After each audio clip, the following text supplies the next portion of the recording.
Everybody get up, it's time to slam now. Come on and slam, and welcome to the jam. Come on and slam, if you wanna jam.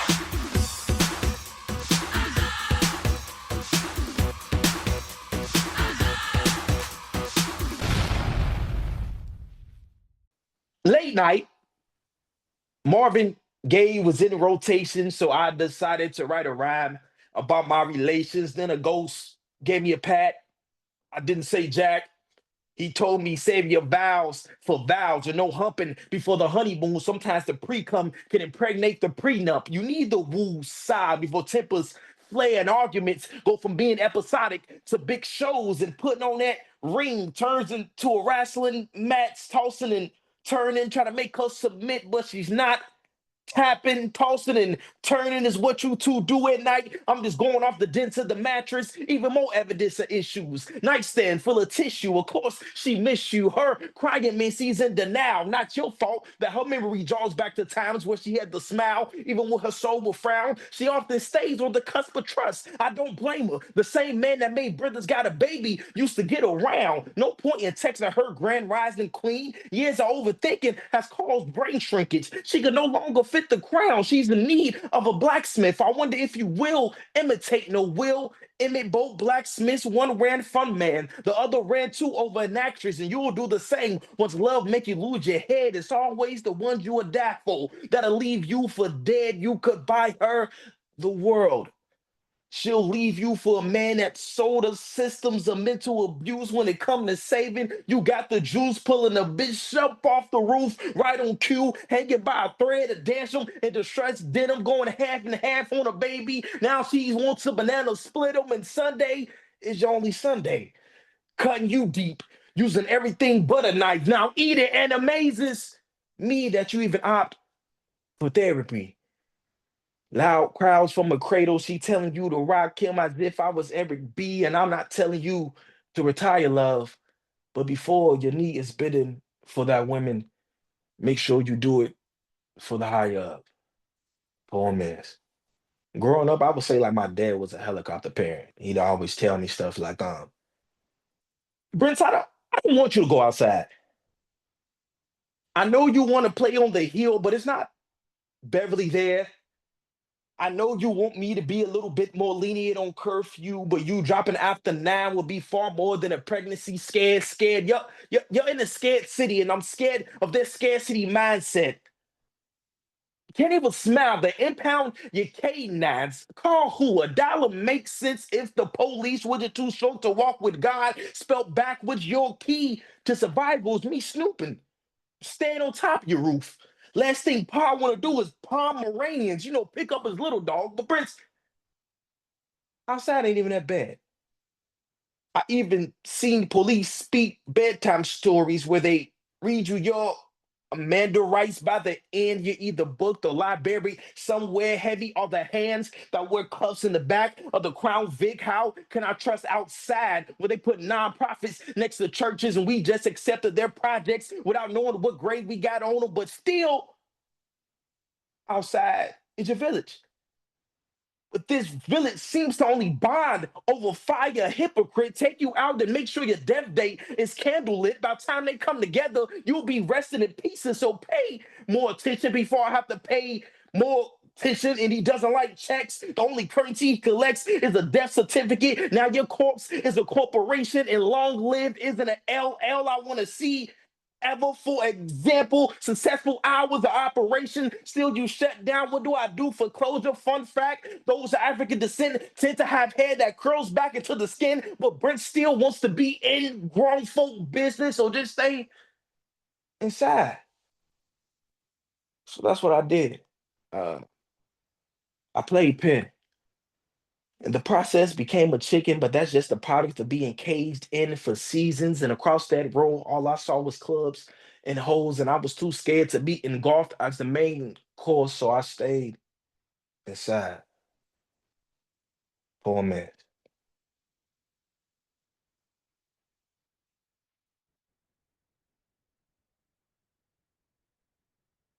My bad. I'm trying to figure out which ones I did do in the slam, so you can hear something different. Uh, Let me see. Oh, they down. Okay. I think when Mother Earth gave birth to us, she had a miscarriage. You know, bloodshed and the red lining are signs of a heavy cycle. Three options: shoot, sing, or sink. Either way, he's a Michael. Came out half dead, adopted by indoctrination, a bastard of hopes that he marries it. If lucky, the corny unit will carry and play surrogate wet behind the ears, but due to embalming fluid. Teach him terrors, not toss away they bomb the movement. Leave umbilical cord attached in case they want to mock his nuisance. More obstacles that are everything but obsolete. No optimism through oculars, give them ops. And once they see opposition, make them an opportunist. Do you know the key to training a good slave? No, the key to chaining a good slave is to lock and lose it. Rock his ass to sleep with lying lullabies. Make his best friend snitch. No alibis. You are receiving a collect call from brother. How does it feel from shitty diapers to playing handball with lifers? I told your ass she didn't like us. Did it ever dawn on you that you an ugly duckling suffering in an oil spill? No, it didn't. And watch her laugh as she keeps spinning on her axis. No, she's a strange fruit that is breastfeeding you. The extraction, gang taboos, and face tattoos. You are now a faction of a fraction, and Granny has lost faith in sons who are scared of their own face. It's okay. Her womb was a silver wool ground. Her placenta didn't pay attention to the quality of life you would be living. No, it's not okay. She should have miscarried and she was going to mismanage my melanin. I'd rather die before breathing than to be tortured while teething. I'm just a child. Mama, why did you have me if I was going to feel sad, even when happy? Why didn't you miscarry if it was going to be this goddamn scary?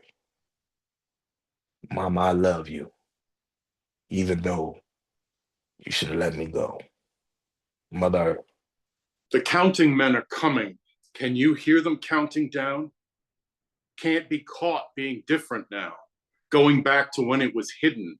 Closing books and closing schools, closing minds with their fucking rules. Fucking fools. Data access giving way to paywalls, pitfalls, recalls, AI footfalls.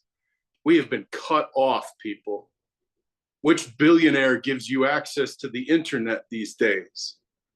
Good channels and bad channels became pre-chewed news for baby birds, regurgitated into eager mouths, fighting to be first, to taste the tang of truth, fabricated in the fires of the fall, 'cause it's over, y'all.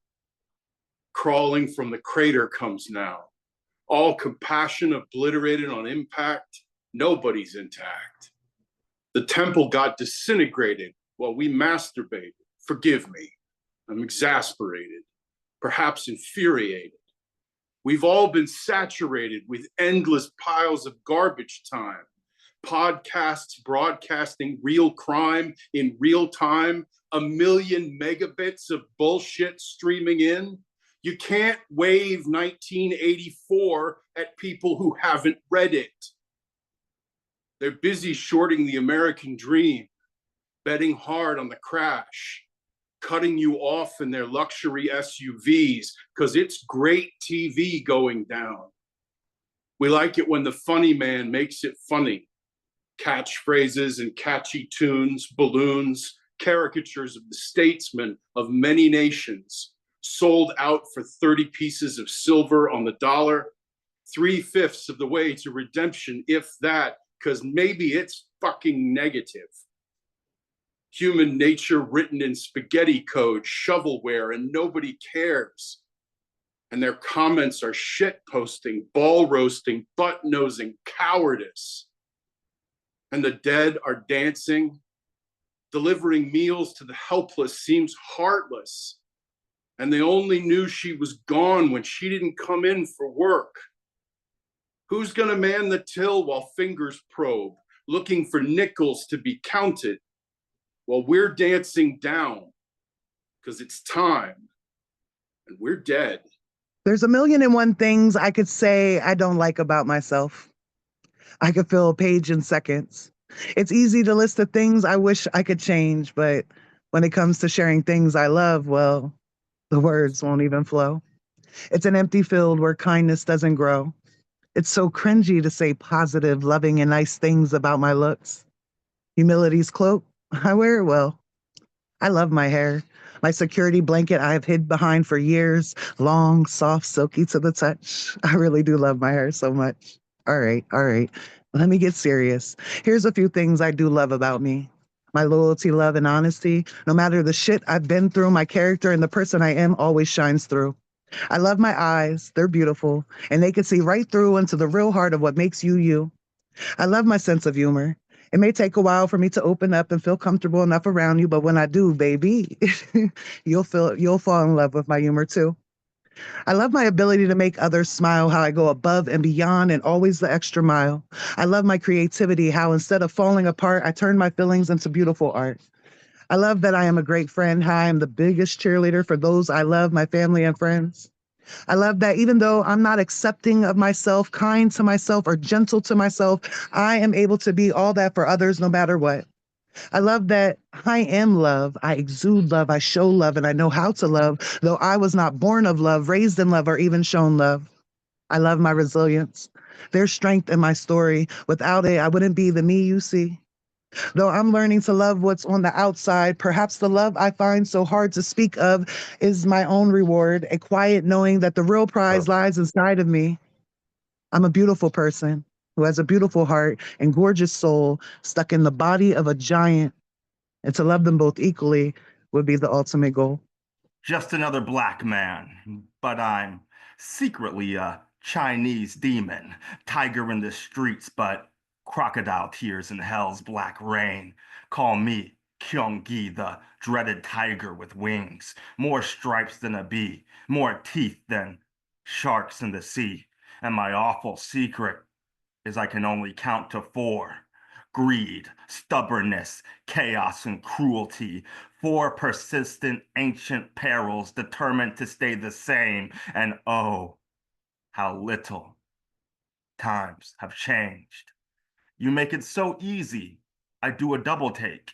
Had I known you'd run towards the lie and not retaliate, I'd recalculate and maybe get some sleep, because it's been many years whispering dirty thoughts in dirty ears. Being the Chinese devil is a full-time job. Had I known humanity would run towards greed and overpriced sneakers, I'd kick up my feet. Pun intended. Probably not what you expected. Sinister inclinations, true desire suppression, pontificating ego projection, hypocritical biblical distortion. And finally, self-destruction, dystopian destination, Kyung-gi. And don't forget, the Chinese devil sent you. Parody. I said parody. It's just not the same, is it? Trying to look for parody. This ain't a parody. It's just not there. We're here or there, there. I've been asking the same question for a year, years. I thought I left it at a party. Thought to myself that it might be. Echoes of the voice say, come on now, hardly. I thought to myself, it must be. Nah, really, it must be. I can't think of nothing else, can't you see? I mustn't have missed a beat. All these violent voices around me. Zulu screams, dangerous vices, violence entices. Need a moment looking through our living license. Empty benches rolling down war-torn trenches. Don't think I remember same skin, broken spleen, one bar. That'll teach you to mess with my temper. Deep in the ends, exactly where the sky bends. The sky tends to my needs. Is where you'll find me there on the fringe. My next of kin playing, plotting on some deeds. Getting some vitamin D, looking at the mirror with it, what a grin. Think of what I have and what I've been on. Can't hear the horn outside because I'm in it for the long haul. And Marioha, you know who you are? That'll be an Igbo god. Man,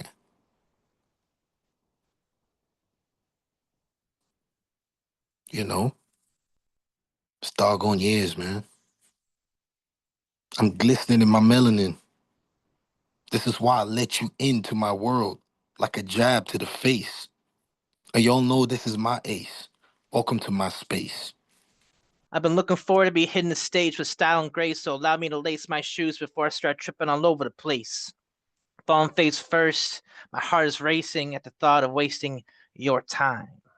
I've Mm. wined and dined with kings and queens, and I slept in the alley eating pork and beans into a food coma, becoming a ghost of the unseen until I wake in the cold, shaking like a fiend, deprived not of vice but of shelter. Please let me in. I've walked through battle cry and sin, breathing out, breathing in, of what feels like cements filling up my rib cage, solidifying, encapsulating my inner mage. However, I'm trying my best to manifest this ideal life, and I refuse to settle for less as I break through the mess of stress while the rest doesn't matter. Oh, yes. How I long for the caring caress of neurotypicality, never knowing when the doomsday clock will strike midnight. I'm calm like a bomb, trying all my might to not be ticked at the world, to not be so frantic, tick, tick, tick of all the what ifs and what nots, making me question my thoughts. My brain is tied in knots with random thoughts and it never stops. The brakes have been gone a long time ago, a really long time ago, but not the mind, amigo. So reassure me, let me know that everything is going to be okay. Meet me at the poolside bar. No, it's not too far. At the plaza in Gaza, it's all very nice. We stayed there twice. There's a charming little casino. It reminds me a lot of Rio, where when you ask for a shot, believe it or not, the drink is served from a pitcher forged from a converted cartridge shell. It's the very chic and it's very svelte. Modest models there. The fashion can't compare. Their clothes made with the motif displayed. It's a Kevlar bikini with a flak jacket stole. That's just how they roll. But you got to watch out on the beach because the lifeguards compete as sharpshooters, replete. So make sure you bring your towel from the tower because after an hour on the sand, they might mistake your dark tan for some kind of commando. They might not understand, though, you're one of the guests, and well, you can guess the rest. Until you've confessed in the state of undress your testimony under duress, and even in a stress position, which we know isn't torture, can damage the furniture and mar your stay on your holiday in Gaza. It's never complete until from your seat in the theater where you get to hear the children's chorus where they implore us for food. And I'm told it's not rude to leave them to starve right there out in the yard. But at the poolside cabana, there's not even a banana. You got to understand what they've done with the place. Rubble's all gone, now replaced with a five-star cafe with starving starlets galore. There's so much fashion and more fascist fashion galore. Hardly any, well, not so much gore. The casino's complete, and while they've still got an occasional bombing, let me point out, instead of the lovely Givenchy awning, that's there above your head, time on the shooting range is still mandatory at this stage. For every looter that you're the shooter, you can claim a big stack of chips. So go ahead, let her rip. You ain't got a lot of me. I read the story in way you exhaled when I asked you if you still cared. Breath stuttered like your lungs didn't know if they should hold on or let me go. So I inhaled disappointment, swallowed silence like it was Sunday's communion, letting the bittersweet aftertaste settle in my chest where love used to bloom.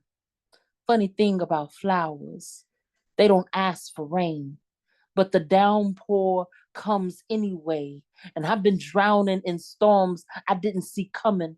Raindrops falling off skin like apologies you never meant. You left, and I was left to wonder if weight of my love was too heavy for arms whom never planned to hold it for long. Tell me, did you ever plan to stay? Or was I just a rest stop you pulled into when your ego ran on empty? Another soft space to land before you took off again, leaving me with sheets still smelling like betrayal and a mirror that won't meet my eyes. I started tracing her silhouette in my reflection. I wondered if I smudged edges of me, softened my stance, tilted my voice into something sugar-coated and submissive, would you have stayed? Would you have found forever in curve of my patience, or was I doomed from start? They tell you don't compare yourself to others, but how can I not when my replacement looks nothing like I was or ever tried to be? Maybe she don't ask too many questions, don't weigh you down with expectations. Maybe she got just enough empty space for you to feel like your balls were made of steel. And here I stand, measuring my worth, an echo of a closing door, counting all the ways I was never enough for a man who was never enough for me. But see, that's the trick, ain't it? Convincing a woman her softness is a flaw, her love is a liability, her boundaries are barriers instead of proof she knows what she deserves. You ever notice how men like you love to mold women like me out of quiet? Like our silence was missing piece and puzzle of your ego? Nah, I ain't built like that. Never been a background character in script I ain't write. I refuse to audition for a role of a woman who waits while you explore all your options. So tell me, what's it like to lose something you thought would always stay? To reach for a love you took for granted, then realize you don't have hands to hold it anymore. I bet she feels light in your arms. I bet she don't know yet how some men will just love you enough to keep you there, but never enough to keep you whole. I should have known loving you was like holding onto smoke. No matter how tight the grip, you were always gonna slip through. I was always gonna be one left choking on what could have been, but I ain't gotta gasp no more. I ain't never been one to suffocate for a love that don't breathe life back into me. A woman can only inhale so much heartbreak before she exhale a new beginning. And babe, when I tell you, this fresh air feels just fine, it does. And you know why? It feels like freedom. And this is a taste of Southern soul. This poem is not about trauma. It's not about what it takes to keep going after the impact in those first few moments of everything's changed. No. This poem is not about trauma. It's not about walking down hospital hallways that look like hallways where hearts are breaking. No. This poem is not about trauma. It's not about having to count numbers out loud to hold back panic when you're lying in the machine. No. This poem is not about trauma. It's not about getting that phone call from a stranger with the worst possible news. No, this poem is not about trauma. It's not about getting sick and knowing that's it, having to say goodbye, having to hear it. No. This poem is not about trauma. It's not about parents who abandon their children because sometimes biological imperatives don't work. No. This poem is not about trauma. It's not about the ripping or the tearing or the hurt, not the crying or the dying or the dirt, not shaking or quaking or lying or loss. No. This poem is not about trauma. It's not about the time your brother sat outside of his school building waiting to be picked up by his dad, who isn't coming ever again. And he cannot understand to this day why his dad didn't come for him that day or any day. No, this poem is not about trauma, not about needles or exit bags or exit wounds or scars or pissing blood. No. This poem is about healing. It's about still being here. It's about getting through it, about survival, about standing back up when the trauma poems are the best we can do. The one thing my father did teach me is to stop kissing everybody, putting my lips on people who don't love me. It's a transcending energy. See, I always had big lips. At times when I embrace, they get in the way, landing on unmarked targets, cheekbones and jawlines of hollowed spirits, the many faces I pecked. You think when someone says they love you, you won't find teeth in their tongues, but backbiters don't care who they feast on, long as they can swallow their words. There's nothing more tasty than reordered alphabets. The swine in their sentences reminds them of how much of a beast they are. It's the savage in heart that delicatessens their vocabulary. Beware who you prepare a smorgasbord for. My father did forewarn me of kissing everybody. Love at the breach of your mouth skin can disease you with trust issues. I've lost so many teeth, fairy telling their love for me. My rib cage open, welcoming strangers in like a hostel, while their suitcase briefcased all the luggage, hostility, hatred, heartache. My father told me, stop kissing everybody. Germ entry through the mouth enclosed some of the toughest ailments to defend up against. The chest bones can be a swinging fence once you let open the latch on them. I've seen my kisses wiped away when my back was turned, faces made as if my love was found disgusting, words spelled in frost. Being out in the cold will show you how they truly feel about you, how worthless your kiss is. The tongue in the mouth of a snake never forked the way they talk bad about me. I learned from loose fingers and broken handshakes to long kiss goodbyes. Let people go. Emotions have a place to stay when relating storages and cargo shipments. So farewells became bon voyage, hasta la vista, arrivederci. Good riddance in some case even works better than the foot in the mouth disease of kissing an unwanted body. Pops warned me of kissing everybody. I wish I had listened sooner, but I ain't never kissed a ring, kissed a ass or a nigga. Fitting in don't work for every slim figure with lips as big as a heart and a heart wide as both my arms could stretch. It's funny how they were battling me before I ever became a slam poet, threatened by the engagement between myself and the audience.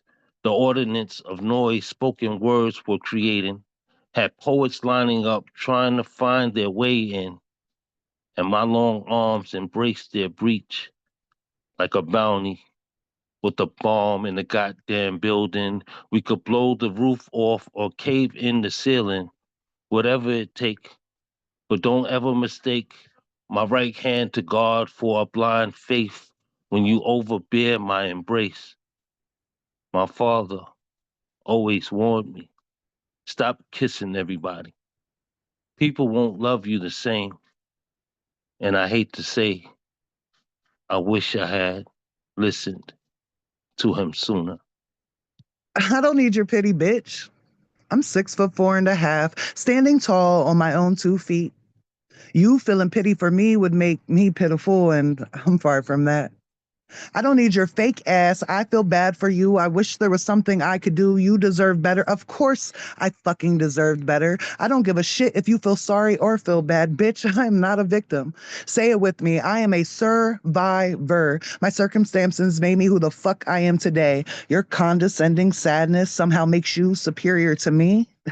Doubt it. Respect my resilience. You don't know what the fuck I've been through. I guarantee you could never walk a mile in my shoes, so fuck you and fuck your pity too. No need for your fake ass sympathy. I am not weak, nor am I helpless. Empower me. Acknowledge my strength. Encourage my growth. Respect my journey. If anything, watch how I walk. I stand tall enough for you bitches to see, so respect my fight and remember who the fuck I am. I hide away in the darkness. locked in my room. With a heavy heart and tired soul, I suffer alone, just trying to stay whole. I don't want to burden anyone with my sorrows and troubles, so I retreat into my solitude, hoping for some peace in my soul. The world outside feels too bright. There's too much noise and too much light. I prefer the darkness of my own space where I can hide my tears on my tear-streaked face. In the quietness of my room, I find peace. I don't have to pretend. I don't have to fake. I don't have to hide behind a smile. I don't have to say I'm doing great. I try to bury my pain deep within while struggling on where do I even begin. It's hard to admit that I am not okay, that I struggle more than I can possibly say. Deep down, I know it's not right to disappear, go silent, to keep out of sight. I know I should reach out. I know I should share. I know there's people out there who truly care. But it's easier to stay silent. The temptation to hide is strong, to escape this world where I feel I don't belong. In this room, my safe haven, my sanctuary, my retreat, my pen, my paper, and my thoughts can meet. Pouring my soul out line by line, I open my heart and my mind. This poem is proof of my solitude, how my soul finds its peace, its fortitude. In the darkness of my room, I will find my way and step back out into the world as if I never stepped away. Black birds, born to fly. Stop at the dark sign. Don't ask why. Dark times. Don't give up. Laugh to cry. Dig me up when I die. Black clocks running out of time. Black coffee, milk and wine. Halloween, kids and candy. Wake up on a work day. Blood, sweat, and brandy. Rich or poor, same price. Bill piled up by the door. The devil wants more. But black bird was born to fly.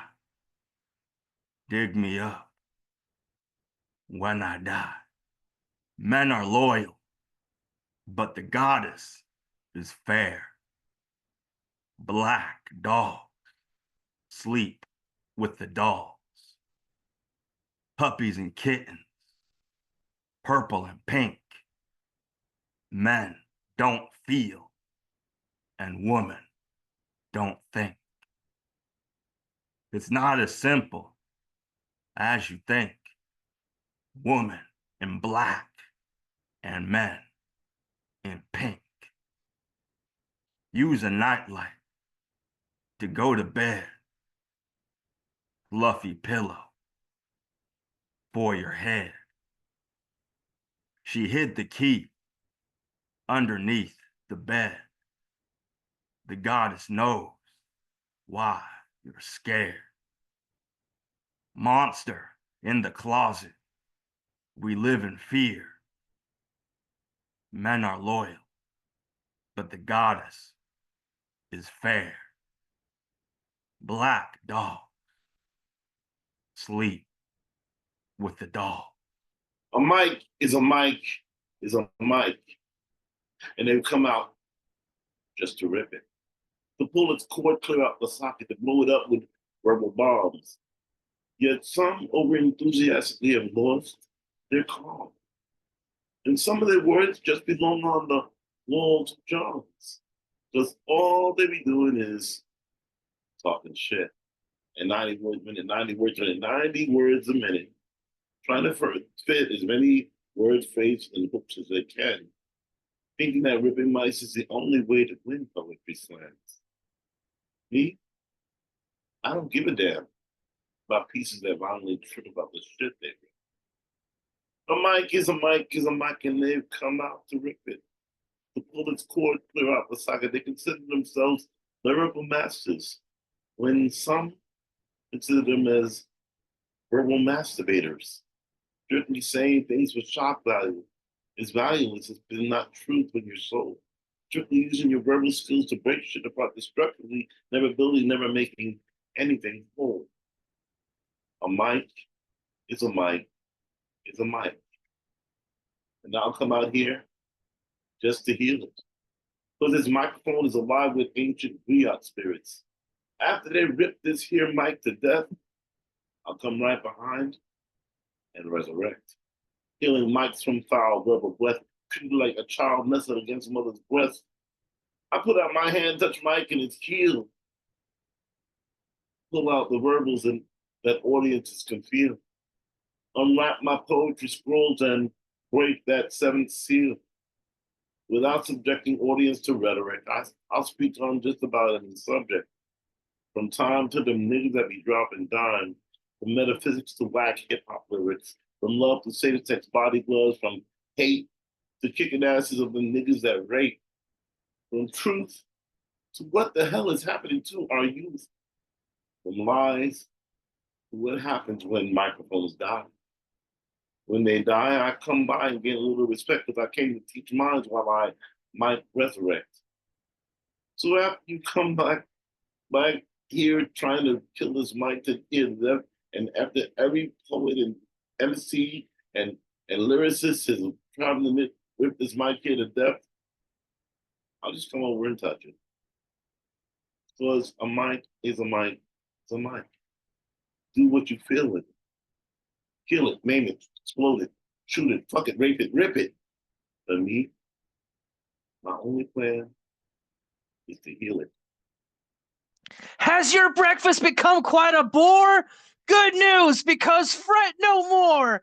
Hi, Billy Mays here with Smoky Puffs. America, it's time to wake and bake with Smoky Puffs, the hot new cereal with everyone's favorite wildfire prevention mascot, Smokey the Bear. Yes, kids, Smoky Puffs.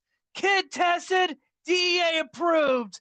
Kids nationwide are raving and caving into their cravings for Smoky Puffs. 100% organic, 100% safe to consume, 100% legal, and only 420 calories per bowl to keep you cruising through the bruising of everyday life.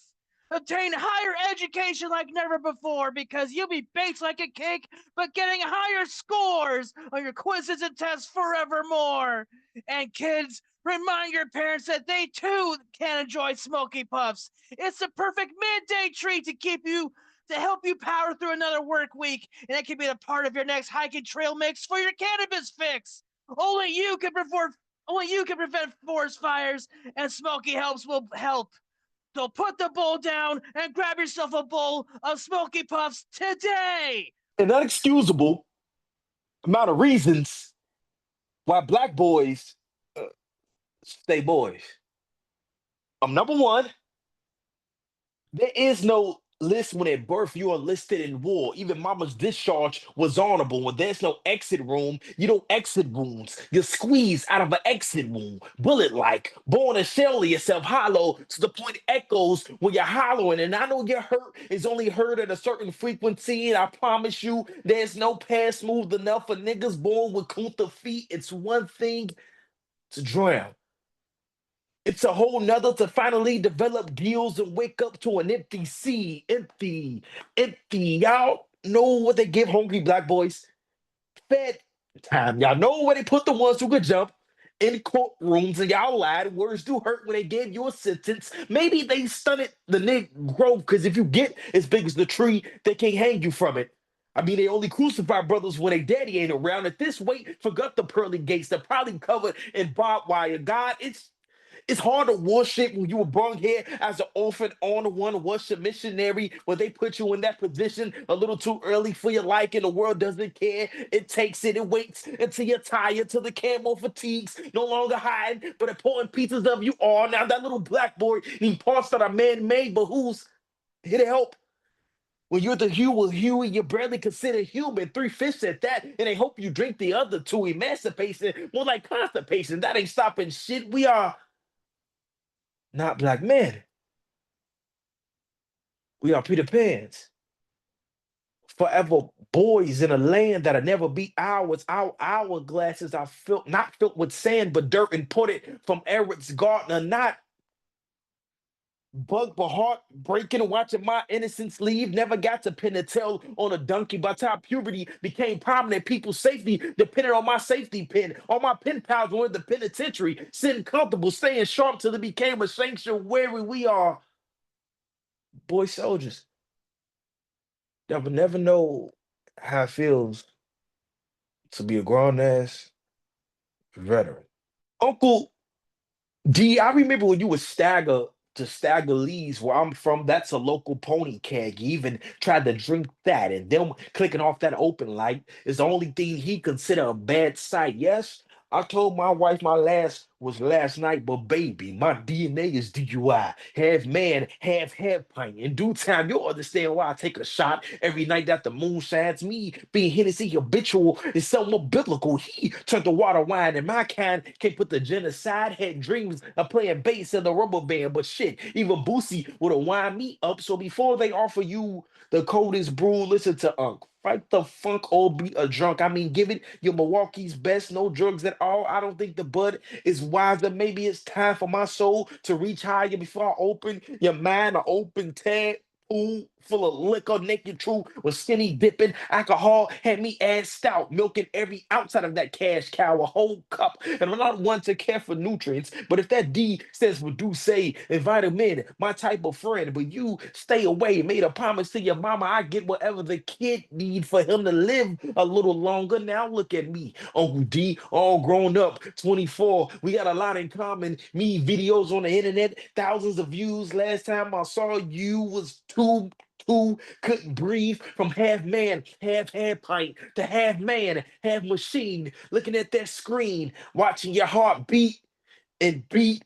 It leaves an eerie feeling when you can't unhear the beep and beep. Blood no longer circulating, losing due to process of elimination. I think you're already gone. Bed just playing host, screaming, wake up, while I raise my glass for the comatose. Before I let you go, you ask who can make you proud. I respond that I can, sir. Just let me live my life through stages. It all starts with a few occasions, but leads to a rough end. When you can't fight the temptation, you become a doctor's patient when your patient's thinning. Now it's medics, CPR, 60 seconds. So before that top is spinning, wait a minute. Tequila can open a portal to pour and raise tolerance. Now you need mimosas in the morning. So listen to Uncle D and how I staggered to Stagger Lee's, because now I stumble to his headstone.